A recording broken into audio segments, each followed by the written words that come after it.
ఈ దాడులు ఆ దాడులు 7 సార్లు దండయాత్ర చేసిన చరిత్ర మనం చూస్తూ ఉంటాం. ఎన్నిసార్లు దండయాత్ర చేసినారో మనం చూస్తూ ఉంటాం.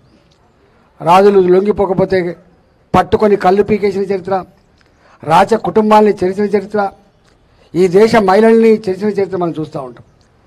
పరాయి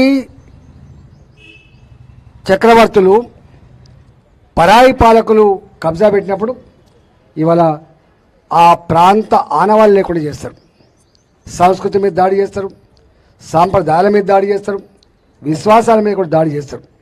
అవి మళ్ళా కనుక బతుకుంటే మళ్ళీ వాళ్ళు వాళ్ళ సంస్కృతి వాళ్ళ సాంప్రదాయాలు మళ్ళీ ఐక్యం చేస్తే వాళ్ళని మళ్ళీ వాళ్ళదే మన మీద తిరుగుబాటు చేస్తున్న భయంతో చేస్తాం.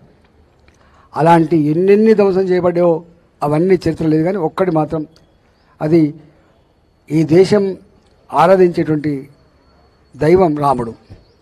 అయోధ్య రామాలయం ఆనాడు విధ్వంసం చేయబడ్డదని ప్రూవ్ అయిన తర్వాత, మన కోర్టులలో జడ్జిమెంట్ వచ్చిన తర్వాత, ఇవాళ జడ్జిమెంట్ ఉన్నప్పటికీ కూడా అందరినీ ఒప్పించి మెప్పించి ఇవాళ అతి తక్కువ కాలంలో రామ మందిరం నిర్మాణం చేసి జాతికి అంకితం చేసిన ఘనత కూడా మోడీ గారికి దక్కింది. ఇది వేల కోట్లన ఎన్ని వేల కోట్ల ఇష్యూ కాదు. అంటే భారత ప్రజల విశ్వాసాన్ని కాపాడిన వ్యక్తి నరేంద్ర మోడీ గారి విషయం మనం మర్చిపోదు. మీరు ఆలోచన చేయండి. రాజకీయాలు ఉంటాయి, రకరకాల పద్ధతులు ఉంటాయి, కానీ ఎక్కడ రాజీ పడలేదు.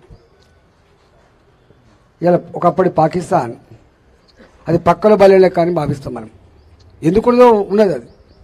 కానీ ఇవాళ అలాంటి పాకిస్తాన్లో ఉన్న బల్చిస్తాన్ ప్రజలు మేము కూడా భారత్లో భాగమైతే బాగుండు కదా అనే స్థితికి ఎందుకు వచ్చిందో ఆలోచన చేయండి.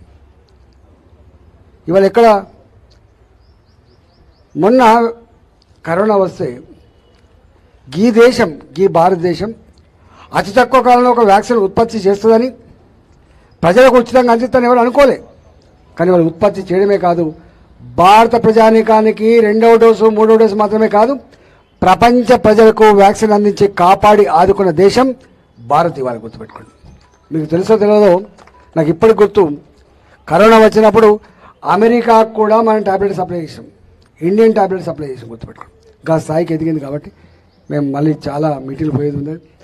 మా గురించి కొత్త కాదు, కానీ ఒకటే మిమ్మల్ని అడుగుతున్నది, self respect, developmental aspect, economical development అన్నిటికీ మిక్కిలి ఇవాళ మన సంస్కృతి సాంప్రదాయాలను అన్నిటినీ కలవోసి కాపాడిన వ్యక్తి మోడీ గారు. కాబట్టే మోడీ గారే మళ్ళీ ప్రధానమంత్రి కావాలని చెప్పి ప్రజలు భావిస్తున్నారు. కాబట్టి ఇవాళ మల్కాగిరి మొన్న వచ్చిండ్రు, వారు మీరు చూసిండ్రు, వారు తబ్బిబ్బైపోయినరు. ఆ జన ఆదరణ, ఆ ప్రేమను చూసి వారు ముగ్ధులైపోయినరు. నేను పక్కకే ఉన్న కూడా చూస్తున్నా.